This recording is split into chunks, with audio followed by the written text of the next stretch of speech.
Good morning, dear students. Welcome to this online lecture. I am Mr. Rahul Pawar. In today's lecture, we are going to see one another example on the topic long-term capital gain. In the previous two lectures, we studied the theoretical part of this particular topic, in which we studied first what is the meaning of capital asset. After that, we studied what is long-term capital asset. After that, we studied the concept of long-term capital gain and how to compute the long-term capital gain.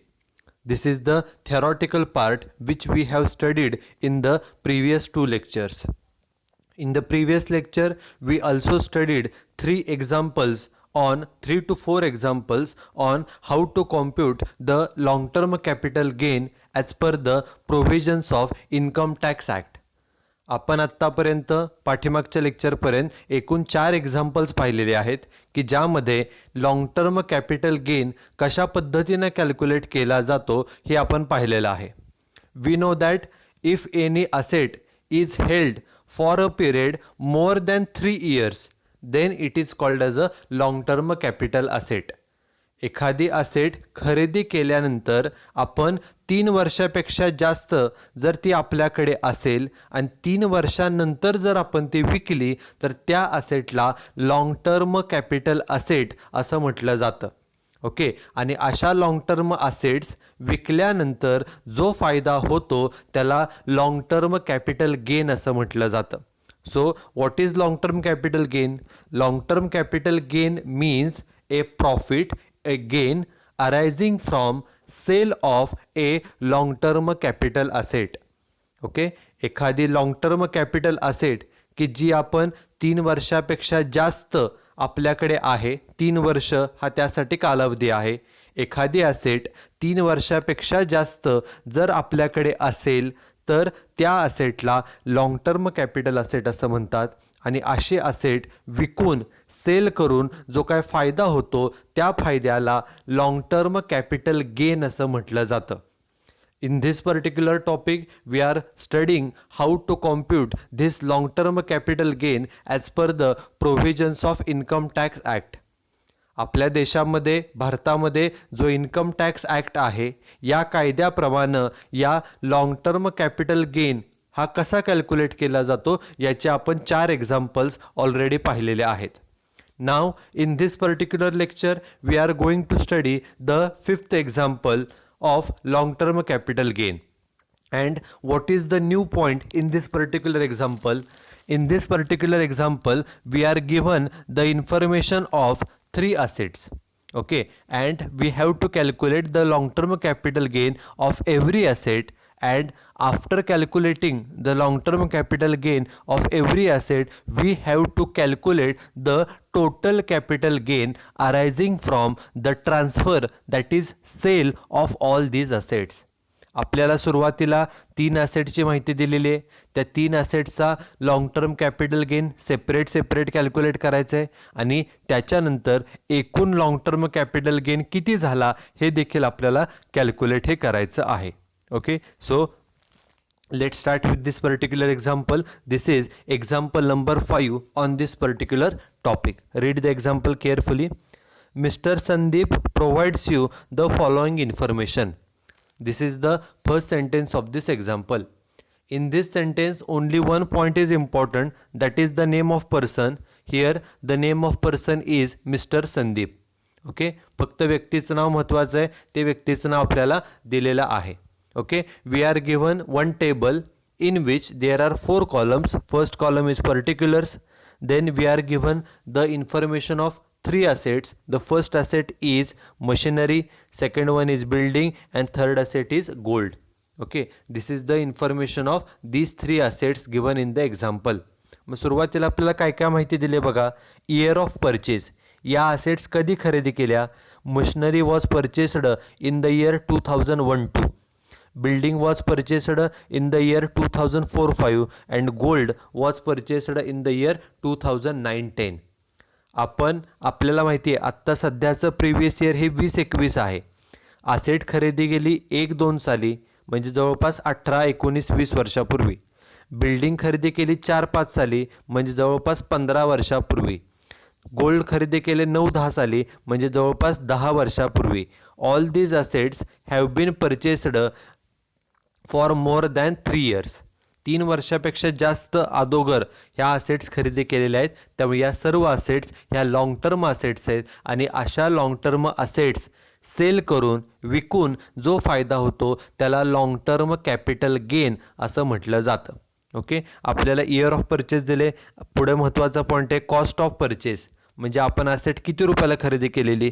Machinery was purchased for ₹2 lakh, building was purchased for ₹1,50,000 and gold was purchased for ₹3 lakh. Okay, हे cost of purchases आहे. यालाच आपण income टॅक्सच्या भाषेमध्ये cost of acquisition असं म्हणतो. Purchase करणे म्हणजे खरेदी करणे, त्यालाच ॲक्विजिशन असं म्हटलं जातं. ही त्याची खरेदी किंमत आहे. ओके, आता पुढे काय दिलं आहे, इयर ऑफ इम्प्रूव्हमेंट म्हणजे कोणत्या वर्षी त्या असेटमध्ये आपण इम्प्रूव्हमेंट केली. बघा, मशिनरीमध्ये इम्प्रूव्हमेंट केली 2005-06 साली, बिल्डिंगमध्ये इम्प्रूव्हमेंट केली 12-13 साली. ओके, गोल्डमध्ये काही इम्प्रूव्हमेंट नाही, तिथे डॅश आहे.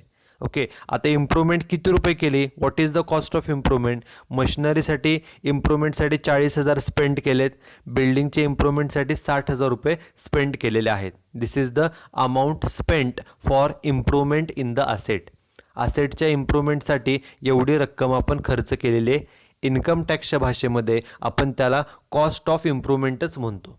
Okay, this is the second important point. Then next point is asset sold in.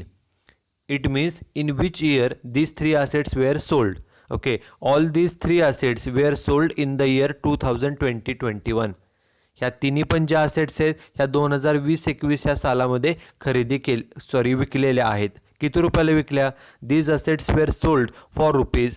Machinery was sold for ₹7,50,000, building was sold for ₹8 lakhs and gold was sold for ₹7 lakhs. ह्या 3 assets किती रुपयाला विकल्या ते आपल्याला दिलेलं आहे. आणि आता विकण्याचा खर्च, what is the selling expenses. Selling एक्सपेन्सेसला इन्कम टॅक्सच्या भाषेमध्ये ट्रान्सफर एक्सपेन्सेस असं आपण मेन्शन करतो. तो किती खर्च आहे. मशिनरी विकण्याचा खर्च 12,000, बिल्डिंग विकण्याचा खर्च 4,000 आणि गोल्ड विकण्याचा खर्च किती 2% of sales. Okay, this is the information and below that we are given the cost inflation indexes. आपल्याला इंडेक्स दिलेले आहेत. आता इंडेक्स कोणते दिले जातात तर इंडेक्स हे फक्त 3 प्रकारचे असतात. एक म्हणजे इयर ऑफ परचेस. आपण कोणत्या वर्षी असेट खरेदी केली त्या जे वर्ष आहेत खरेदीचे वर्ष त्याचे इंडेक्स आपल्याला दिले जातात. हे एक. दुसरं म्हणजे इयर ऑफ इम्प्रूव्हमेंट. आपण कोणत्या वर्षी असेटमध्ये इम्प्रूव्हमेंट केली त्याची जी वर्ष आहेत त्या वर्षाचा इंडेक्स आपल्याला दिला जातो. आणि तिसरं असतं शेवटचं म्हणजे असेट कोणत्या वर्षी आपण सेल केले ते वर्ष. ओके, जर आता केअरफुली बघितलं, मशिनरी आपण तेच इंडेक्स दिलेत का बघा. मशिनरी परचेस केले 1-2ला, 1-2चा आपल्याला इंडेक्स दिला आहे. Building was purchased in 2004-05. We are given index of 2004-05. Gold was purchased in 9-10. We are given the inflation index of 9-10. Then year of improvement. Machinery was improved in 2005-06. We are given the inflation index of 5-6. Then improvement was made to building in the year 12-13. We are given the inflation index of 12-13.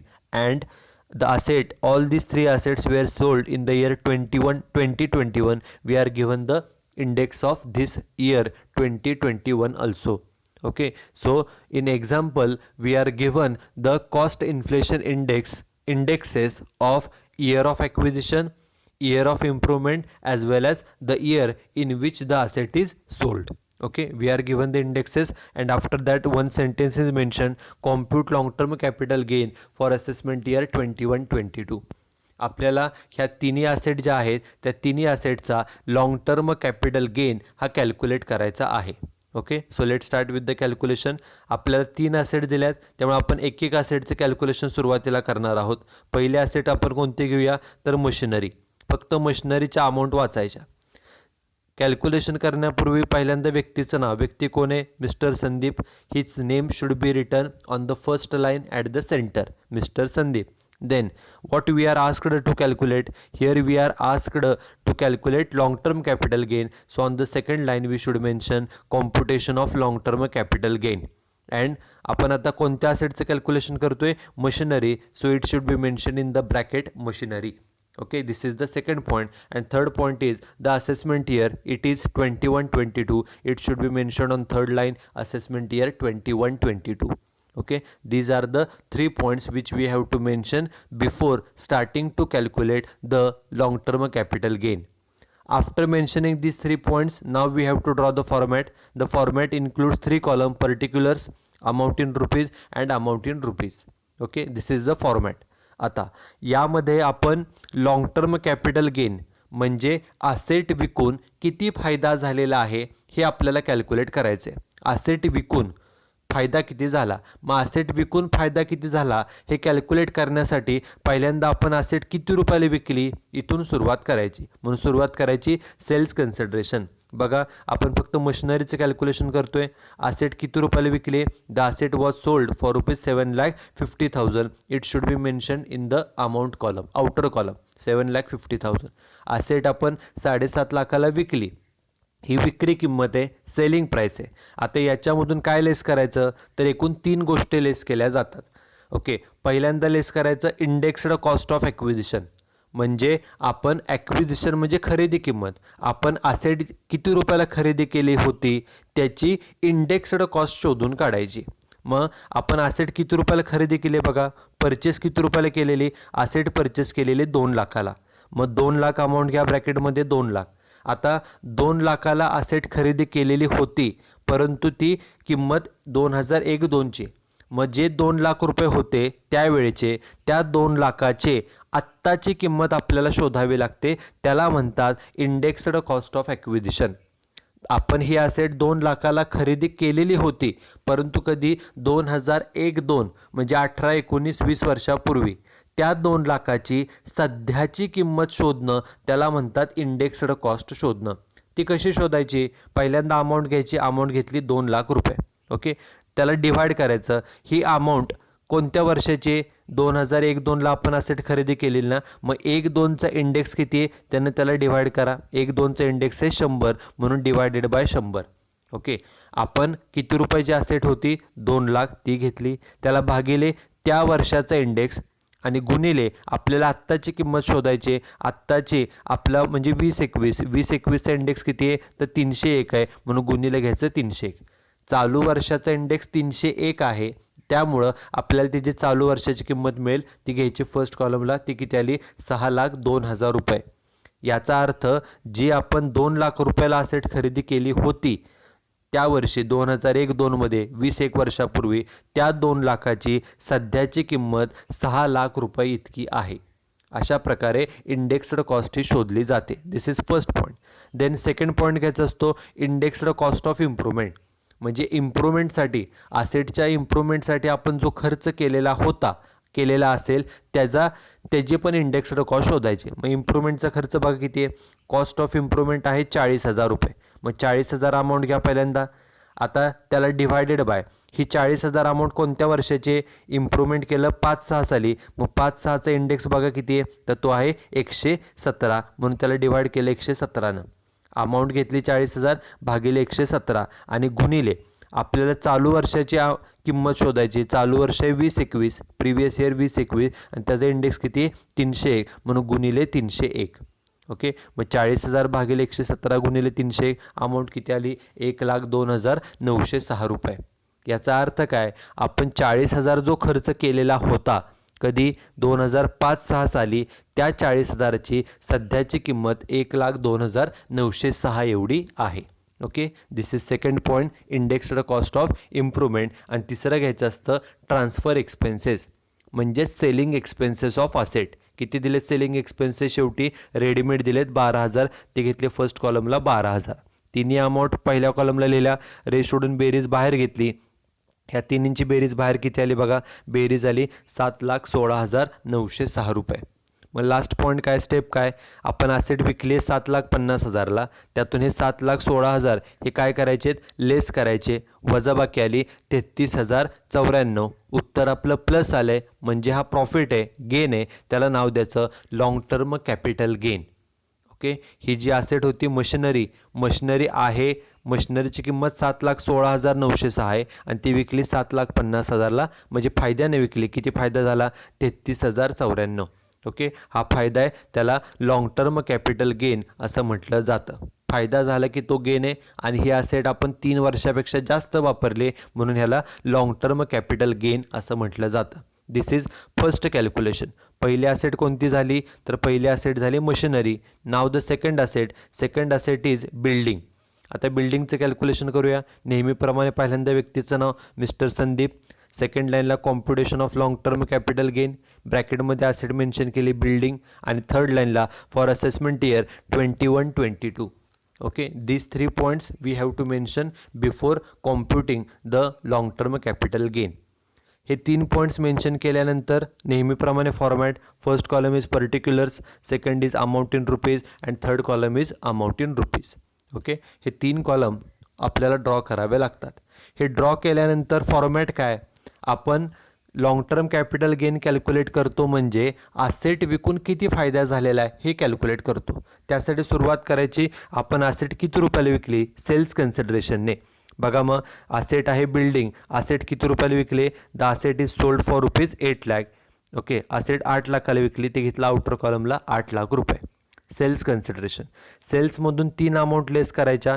पहिली amount घ्यायची, एक indexed cost of acquisition. आपण asset किती रुपयाला खरेदी केली त्याची indexed cost. Okay, बघा, मग एक्झाम्पलमध्ये दिले, आपण ॲसेट किती रुपयाला खरेदी केलेली, ॲसेट खरेदी केलेली 1,50,000ला, ती अमाऊंट घेतली 1,50,000. ही त्यावेळेची अमाऊंट आहे. आता 1,50,000ची त्यावेळेची अमाऊंट 1,50 आहे, त्याची आत्ताची किंमत शोधायची, त्याला इंडेक्स्ड कॉस्ट असं म्हणतात. ती कशी शोधायची, 1,50,000 अमाऊंट आहे, डिव्हायडेड बाय, त्याला भागिले ही अमाऊंट कधीची आहे, 2004-05ची. मग 4-5चा इंडेक्स किती होता बघा, 113. त्या 113ने त्याला डिव्हाइड करायचं, म्हणून भागिले 113, आणि गुणिले चालू वर्षाचा, आपल्याला चालू वर्षाची किंमत शोधायची. चालू वर्षाचा इंडेक्स किती आहे, तर तो आहे 301 रुपये, म्हणून गुणिले करायचं 301.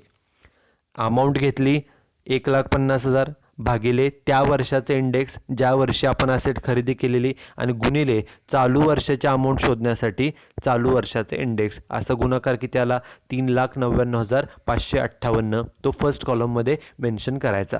म्हणजे जे आपण ॲसेट 1.5 लाखाला खरेदी केलेली, त्या 1.5 लाखाची सध्याची किंमत आहे 3,99,558. This is first point. Then second point, indexed cost of improvement. इम्प्रूव्हमेंटचा खर्च बघा, इम्प्रूव्हमेंटसाठी किती खर्च केलेला, इम्प्रूव्हमेंटसाठी खर्च केलेला 60,000 रुपये. पहिल्यांदा ती अमाऊंट घ्या ॲज इट इज 60,000. आता त्याचं इंडेक्सिंग कसं करायचं, तर हे जे 60,000 खर्च केलेले होते ते कोणत्या वर्षी खर्च केलेले, इयर ऑफ इम्प्रूव्हमेंट 2012-13. 12-13 साली खर्च केलेला, मग 12-13चं इंडेक्स किती आहे, 200. त्यानं त्याला डिवाइड करा, म्हणून भागिले 200. पहिल्यांदा अमाऊंट घ्यायची, भागिले त्या वर्षाची जी अमाऊंट आहे, ज्या वर्षाची आपण अमाऊंट घेतली त्या वर्षाचा इंडेक्स, आणि गुणिले चालू वर्षाची त्याची किंमत शोधण्यासाठी चालू वर्षाचा इंडेक्स किती, 301 आहे, म्हणून गुणिले 301. उत्तर आलं 90,300. याचा अर्थ काय, आपण ॲसेटचे इम्प्रूव्हमेंटसाठी जे 60,000 खर्च केले होते, कधी खर्च केलेले आपण, ते 2012-13 साली खर्च केलेले, त्या 60,000ची सध्याची किंमत आहे 90,300. Okay, this is how we can calculate the indexed cost of improvement. This is second point. And third point is transfer expenses, means selling expenses. किती आहेत सेलिंग एक्सपेन्सेस बघा, सेलिंग एक्सपेन्सेस आहेत 4,000 रुपये. ते घ्यायचे फर्स्ट कॉलमला 4,000. तिन्ही अमाऊंट घेतल्या, रे सोडून बेरीज बाहेर, तिन्हींची बेरीज बाहेर आली 4,93,858. ओके, मग लास्ट स्टेप, आता आपण ॲसेट विकली 8 लाखाला आणि 8 लाखाला ॲसेट विकली, त्यातून हे 4,93,000 काय करायचे, लेस करायचे, वजाबाकी आली 3,06,142. उत्तर प्लस आलं, म्हणजे हा प्रॉफिट आहे, गेन आहे, त्याला आपण म्हणतो लॉंग टर्म कॅपिटल गेन.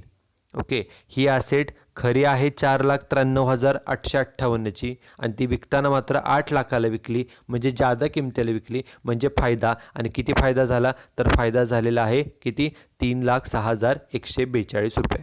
मगाच्या असेट्सवरती फायदा होता 33,094, आत्ता फायदा आहे 3,06,142. Okay, this is the profit on building. हे झालं सेकंड कॅल्क्युलेशन. आता तिसरे असेट कोणते आहे बघा. The third asset is, in example the third asset is gold. आता गोल्डचं कॅल्क्युलेशन करूया. नेहमीप्रमाणे पहिल्यांदा व्यक्तीचं नाव mister Sandeep. On the second line computation of long term capital gain, आणि असेट कोणती आहे, gold. It should be mention in the bracket. and on the third line we should mention the assessment year is 21-22. okay, these 3 points we mention in each and every calculation. After mentioning these 3 points, now we have to draw the format in which there are 3 columns. First one is particulars, second one is amount in rupees, and third one is also amount in rupees. These 3 columns we have to draw.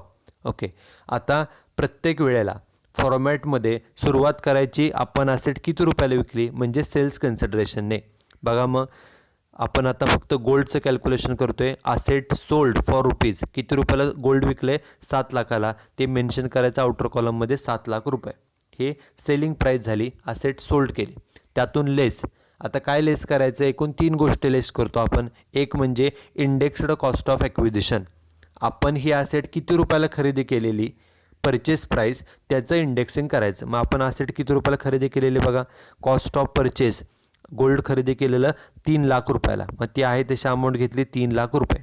आता 3 लाख रुपयाला gold खरेदी केलेलं काही वर्षांपूर्वी, 5-10 वर्षापूर्वी, 15 वर्षापूर्वी, त्याची आत्ताची किंमत कशी शोधायची असते, तर बघा, आपण हे गोल्ड कोणत्या वर्षी खरेदी केलेलं, 9-10 साली. मग 9-10 सालचा इंडेक्स किती आहे, 148 आहे. त्यानं त्याला डिव्हाइड करायचं, म्हणून भागिले, बघा, भागिले 148. आणि आपल्याला त्याची सध्याची किंमत शोधून काढायची आहे. सध्याचं वर्ष 2021 आहे, त्याचा इंडेक्स किती आहे, तर 301 आहे. म्हणून सध्याची किंमत शोधण्यासाठी त्याला गुणिले 301. म्हणजे काय करतो आपण, किती रुपयाला असेट खरेदी केलेलं ते घेतो, त्याला डिवायडेड बाय त्या वर्षाचा इंडेक्स आणि गुणिले चालू वर्षाचा इंडेक्स. किंमत किती आली, पहिल्या कॉलमला घेतली 6,10,135. म्हणजे जे आपण 3 लाखाचं गोल्ड त्यावेळेला खरेदी केलेलं, त्या 3 लाखाची सध्याची किंमत 6,10,135 एवढी आहे. This is indexed cost of acquisition. Now the second point is indexed cost of improvement. आपण या असेटसाठी इम्प्रूव्हमेंटसाठी केलेला खर्च. बघा, एक्झाम्पलमध्ये कॉस्ट ऑफ इम्प्रूव्हमेंट डॅश केले, म्हणजे इम्प्रूव्हमेंटसाठी कोणताच खर्च केलेला नाही, त्यामुळं indexed cost of improvement dash आला. इम्प्रूव्हमेंटसाठी कोणताच खर्च केलेला नाही. This is second point. And third point is transfer expenses, म्हणजे सेलिंग एक्सपेन्सेस. असेट विकण्याचा खर्च किती दिला बघा, तो ट्रान्सफर सेलिंग एक्सपेन्स सांगितले 2% ऑफ सेल्स. खर्च पर्सेंटेजमध्ये दिला आहे सेल्सच्या 2%. मग बघा, आपले सेल्स किती आहेत, आपले सेल्स आहेत 7 लाख. 7 लाखाच्या 2%, ब्रॅकेटमध्ये लिहिलं 2% ऑफ 7 लाख. 7 लाखाच्या 2% म्हणजे किती, तर 14,000 रुपये. ओके, ते लिहिलं फर्स्ट कॉलममध्ये. तिन्ही अमाऊंट फर्स्ट कॉलममध्ये लिहिल्या. रेश सोडून बेरीज बाहेर घेतली, बेरीज आली किती बाहेर, 6,24,135. ह्या 6,24,135चा अर्थ काय, तर जी असेट आहे गोल्ड, त्या गोल्डची किंमत 6,24,135 आहे. किंमत म्हणा किंवा कॉस्ट म्हणा, 6,24,135 आहे. आणि एवढ्या किमतीचं गोल्ड आपण विकलं कितीला, 7 लाखाला, म्हणजे जादा किमतीला विकलं, म्हणजे फायदा झाला, गेन झाला. त्याला म्हणायचं लॉंग टर्म कॅपिटल गेन. कसं कॅल्क्युलेट केला, तर 7 लाख रुपये, त्यातून हे 6,24,000 जे आहेत हे लेस करायचे आहेत. वजाबाकी आले किती, 75,865 रुपये. ओके, उत्तर प्लस आले, म्हणजे तो फायदा आहे, त्याला आपण म्हणतो long term capital gain. Okay, so this is how we can calculate the long term capital gain of this particular asset. आता आपल्याला तिन्ही असेटचा आपण लॉंग टर्म कॅपिटल गेन पाहिला. ओके, प्रत्येक असेटचा सेपरेट. मशिनरीचा गेन 33,094, बिल्डिंगचा आला 3,06,000 आणि गोल्डचा आत्ता आपण कॅल्क्युलेट केला. हा सेपरेट कॅल्क्युलेट केला. आता आपण टोटल गेन किती झाला तो बघूया. म्हणून खाली लिहिलं therefore total long term capital gain will be. काय काय कॉलम घेतले, पहिल्या कॉलमचं नाव असेट आणि त्याचं लॉंग टर्म कॅपिटल गेन. बघा पहिली ॲसेट कोणती होती? पहिली ॲसेट मशिनरी आणि किती? 33,094. बघा मशिनरी 33,094. दुसरी ॲसेट होती बिल्डिंग. बिल्डिंगचं गेन किती आहे? 3,06,142. बघा बिल्डिंग 3,06,142. आणि तिसरी ॲसेट आहे गोल्ड. गोल्डचा आत्ताच आपण गेन कॅल्क्युलेट केला 75,865. तो घेतला 75,865 आणि तिन्हींची बेरीज केली. तिन्हींची बेरीज आली 4,15,101 रुपये. Okay, this is the total long term capital gain on these 3 assets. ह्या ज्या काय 3 असेट्स आहेत, पहिलं मशिनरी, बिल्डिंग आणि गोल्ड, या 3 असेट्सचा लॉंग टर्म कॅपिटल गेन आपण अशा पद्धतीनं पहिल्यांदा सेपरेट कॅल्क्युलेट केला आणि त्याच्यानंतर आपण ते तिन्ही अमाऊंट घेऊन त्याची बेरीज केली आणि एकूण गेन किती आला? तर 4,15,101 रुपये. Okay, so this is how we can calculate the long term capital gain on the sale of assets. Okay, in this example we were given the information of 3 assets: building, machinery and gold. With the help of this information we calculated the long term capital gain. Okay, this is example number 5 on this particular topic. You should write down this example and solution in your notebook. In the next lecture, we will see another examples on computation of long-term capital gain. Okay, so that's it with this particular lecture. Here I will stop. Thank you very much.